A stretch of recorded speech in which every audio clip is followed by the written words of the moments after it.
もともと TV オリジナル T シャツが届きました。結構生地がしっかりとしていて部屋着として最高ですね。これから動画でちょくちょく登場していきますので、画面から目を離さないように最後まで見ていただけたら嬉しいです。そしてこちらも到着しました。カフェコスペシャルブルーリミテッドエディション。前までブラックを持っていたので、カフェコスペシャルは2本目になりますね。海外のサイトで購入したので、待ちわびてやっと届きました。イギリスから。おなじみのレトロな缶ケースに入っていました。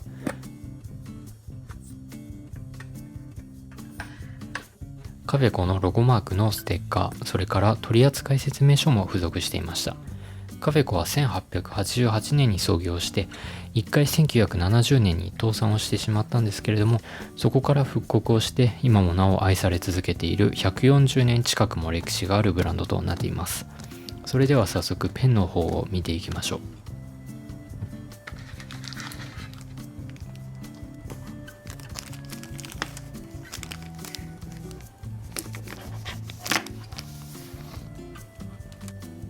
今回購入したのはカフェコスペシャルのボールペンの数量限定色のブルーですね。ボールペンは300本しか日本に入荷していないそうです。正直に言ってこれはめちゃめちゃおしゃれです。自分がこれまで持っていたブラックは 0.5mm のシャーペンだったので、せっかくならこれまで持っていなかったボールペンの方を使いたいなと思ったので、ボールペンを購入しました。今回はボールペンの使い心地についても詳しく紹介していければなと思います。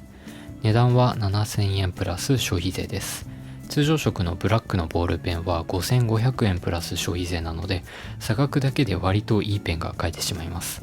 ブラックでさえブランド料としてかなり高額になっているのに、7000円はさすがに高すぎますよね。高すぎてもうこれ以上は文房具も買えないです。でもこの限定色は7000円を払う価値があるほど本当に魅力的な色合いをしています。シャイニーシルバーといって全てシルバーの廃盤になってしまったカラーがあるんですけれども、それの面影が口金とキャップの部分に残っています。その勢いでシャイニーシルバーも復刻してほしいですね。ブルーの色合いですが紺色に近いと思っていただければと思います。正面から見たら結構艶消しのマットな質感なんですけれども、斜めから見るとツルツルとしていてメタリック感があって面白いです。黒クロムメッキが施された通常色のブラックも同じように斜めから見たらツルツルとしているので、おそらく同じような工程で仕上げをしているんじゃないかなと思います。どんな中身になっているのか気になるので早速分解をしていきましょう。口金とバネはくっついていました。バネって小さくてなくしやすいパーツなので、これは結構ありがたいなと思います。国際標準化機構 ISO が定める G2 規格の金属リフィルが搭載されていました。一つ800円もするめちゃめちゃ高いリフィルです。通称パーカータイプと呼ばれるこちらのリフィルですが、この規格のいいところはパーカー、ロットリング、ステッドラー、ユニのジェットストリームなどにも採用された規格なので、自分の好きな他社のインクを使用することができます。例えばカフェコスペシャルの本体にお気に入りのジェットストリームのインクを入れて書くことができるので、インクの選択肢が広いっていうのは非常にありがたいですね。かなり大容量なので買い替える頻度っていうのは少なく済むと思うんですけれども、なんせ1本600円とか800円とかしてしまう高額なリフィルなので、3000円以上の高級ボールペンでよく使われているリフィルですね。つまりカフェコスペシャルも高級なボールペンということになります。軸は非常に薄いアルミでできています。直線的な八角形のシンプルなボディが特徴的です。そして後ろのキャップはボールペンなので取り外すことはできなかったです。キャップの形状も非常に独特なんですけれども、転換の部分には象眼といって別で作ったロゴマークをはめ込んでいるので、結構凝った作りになっています。ノック感はかなり心地がいいですね。7000円するだけあって非常にしっかりとしたノック感です。個人的に結構驚いたのが、ボールペンとシャーペンの見た目が全然違うっていうところですね。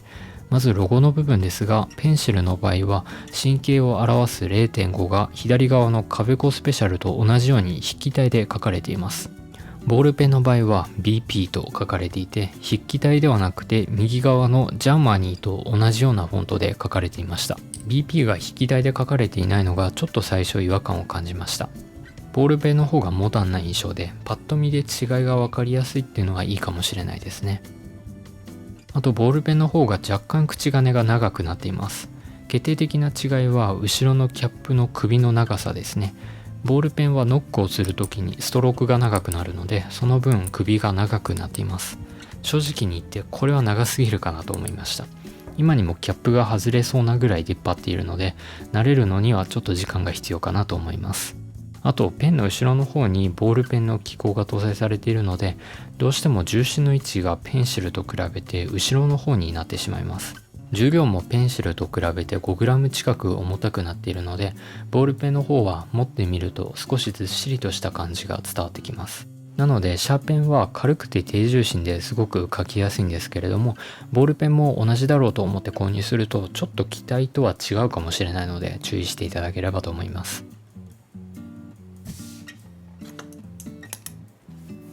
書いてみてびっくりしたんですけれども、中に入っているインクの色まで青色なんですよね。実用性を考えると黒のインクの方がありがたいという人が多いと思うんですけれども、さすがそこは限定色ですね。しっかりと軸の色にかぶせているっていう徹底ぶりです。パーカータイプの青色のリフィルを持っていなかったので、個人的には青色結構ありがたいです。インクは滑らかにかけてかすれも少ないので十分満足できるクオリティだと思います。センターのガタつきはあることはあるんですけれども、少ない方だと思いました。書いていてストレスになることはなかったです。ただちょっと気になったのがペン内部の振動ですね。